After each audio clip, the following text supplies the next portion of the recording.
اب دیکھیں عبادتیں اپنی جگہ پر ہیں ساری، لیکن جب آپ کوئی عبادت کر کر امام کو ہدیہ کر دیں، وہ ایک تسبیح پڑھ کے صلوات کی اگر آپ امام کو ہدیہ کر دیں تو امام آپ کو خالی چھوڑیں گے؟ اللہم صلی علی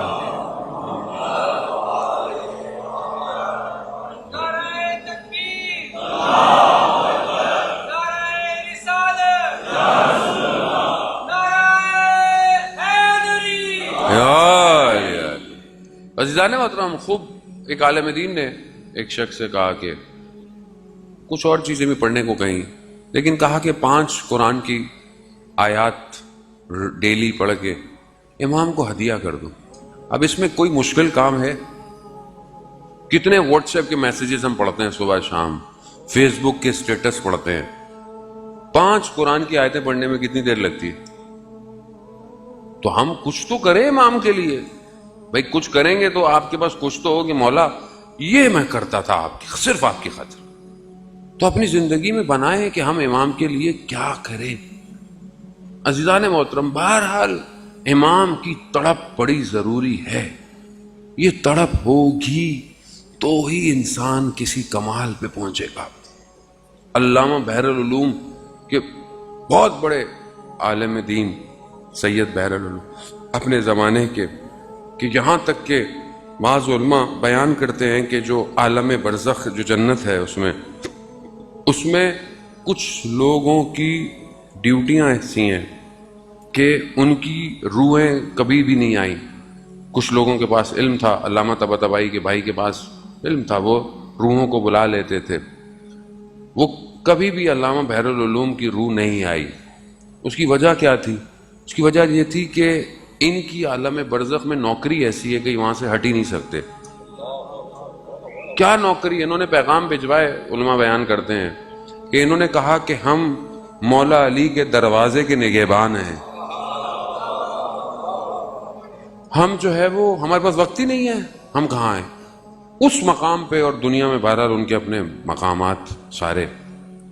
ان سے پوچھا ایک دفعہ، علامہ طباطبائی نے اس بات کو مشہد مقدس میں ان سے کسی نے پوچھا تو انہوں نے کہا کہ فلاں عالم دین ان کے ساتھ مرزا کمی، جو کہ کم میں شیخین قبرستان میں دفن ہے، مرزا کمی، جن کے لیے یہ کہا جاتا ہے، خود ان کا مقام ایسا ہے کہ کم کے معاملات میرے سے حل کروایا کرو، بی بی معصومہ کے پاس نہیں جایا کرو. وہ عالم کی شفاعت کے لیے ہیں. وہ ان کے ہم کلاسی تھے، ساتھ اٹھتے بیٹھتے تھے، پڑھتے تھے. یہ کہہ رہے ہیں میں بعد میں گیا عتبات یعنی نجف زیارتوں پہ، تو کچھ لوگ بیٹھے ہوئے تھے. جب لوگ کم ہو گئے تو میں نے ان سے کہا کہ ہم دونوں ساتھ پڑھتے تھے، ہم مباحثی بھی تھے، لیکن جو آپ کے پاس ہے وہ ہمارے پاس نہیں. ماجرا کیا ہے؟ حالانکہ خود بھی بڑے مقام پہ تھے، لیکن جو آپ کے پاس ہے وہ ہمارے پاس نہیں. تو کہتے ہیں انہوں نے کہا کہ میری عادت تھی رات کو میں شب میں مسجد کوفہ میں عبادت کرتا تھا اور صبح جو ہے وہ درس پہ آ جاتا تھا. ایک رات میں مسجد کوفہ جا رہا تھا تو طوفان سی آندھی سی آئی اور اندر سے مجھے یہ احساس ہوا کہ مجھے مسجد سہلا جانا چاہیے.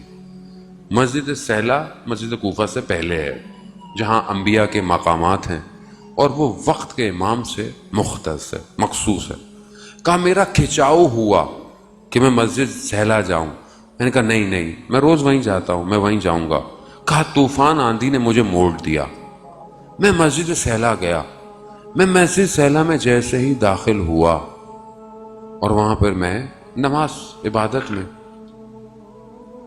تو میں نے دیکھا کہ کوئی شخص مقام امام زمانہ پہ بیٹھا قرآن کی تلاوت کر رہا ہے. کہا میں نے ایسی تلاوت کبھی نہیں سنی. اس تلاوت نے، اس چیز نے مجھے کھینچا. جب میں قریب ہوا، رات تھی، تاریکی تھی، تھوڑا خوف بھی تھا. جب میں اور ہوا تو مجھے آواز دی. مہدی نام تھا ان کا بھی، مہدی بحر العلوم. کہا مہدی ہمارے قریب آؤ. کہا میں تھوڑا سا آگے بڑھا. کہا دوبارہ کہا کہ ہمارے قریب آؤ. کہا میں تھوڑا اور آگے بڑھا تو امام تھے. امام نے فرمایا کہ دیکھو ادب کا تقاضا یہ ہے جب بلایا جائے تو آ جاؤ. کہہ رہے ہیں میں قریب آیا, امام نے اپنا سینہ میرے سینے سے لگایا, صدر سینے سے علم سینے کو دیا, کہا یہ سب اس عطا کی دین ہے. ارے امام کہاں پہنچ گئے لوگ تاریخ میں. ہم بہرحال ہم خطا کار ہیں عزیزان محترم, گناہ گار ہیں, ہماری آنکھیں گناہ گار ہیں, لیکن بہرحال تڑپ تو ہونی چاہیے کہ کب دیکھیں گی یہ آنکھیں متا ترانا و نراکا, کب آپ ہمیں دیکھیں گے, کب ہم آپ کو دیکھیں گے. عزیزون الیہ دعائے ندبہ پڑھتے ہیں آپ لوگ ماشاءاللہ. میں پوری مخلوق کو دیکھتا ہوں مگر آپ کو نہیں دیکھتا. غم نہیں ہے, افسوس نہیں ہے, پریشانی نہیں ہے. ابھی میں نے یہاں مجلس میں آنا اور میں نہ آؤں, آپ بولیں گے کہاں رہ گئے مولانا, ادھر دیکھیں گے ادھر دیکھیں گے, کوئی گھڑیاں دیکھیں گے, کوئی یہاں دیکھیں گے, 5 منٹ بھی دیر ہو جائے اور ایک شخص 1186 سال 87 سال ہو گئے نہیں آیا. ہم تڑپ ہی نہیں رہے, ہم کبھی گھڑی دیکھتے ہی نہیں ہیں, ہم کبھی کیلنڈر ہی نہیں دیکھتے. مولا آج بھی نہیں آئے. ٹائمر لگا ہونا چاہیے زندگی میں, کب آئیں گے آپ. یہ سب مجلسیں کس لیے ہیں, یہ محفلیں کس لیے ہیں عزیزان محترم, کس کے لیے؟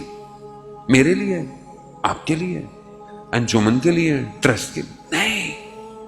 اس سب کا اصلی عزادار وہی ہے, اس سب کا اصلی صاحب وہی ہے, مالک وہی ہے. ہم لوگ کھوکھلے ہیں, ہمارے پاس کچھ نہیں ہے عزیزان محترم. ہم جمع اس لیے ہوتے ہیں کہ شاید وہ آ جائے, کسی دن نظر آ جائے. کب تک یہ زندگی بغیر اس کے گزرے گی؟ یہ ستارے زندگی کے غروب ہو گئے اور وہ نہ آیا, کیا ہوگا؟ کہاں ہے وہ زندگی میں؟ بہت ضروری ہے عزیزان محترم. اگر امام, ہم بھی جب کم گئے تھے ہمیں بھی یہی تھا کہ شاید کم کی گلیوں میں امام مل جائے گا, لیکن ہم بھی جا کے کم میں گم ہو گئے. لیکن یہ بھی خود ان کا لطف رہا, کرم رہا کہ انہوں نے ہمیں استعمال کیا کہ جاؤ لوگوں میں اور لوگوں کو ہماری محبت کی طرف بلاؤ. یہ خود ان کا کرم ہے, اس میں ہمارا کوئی کمال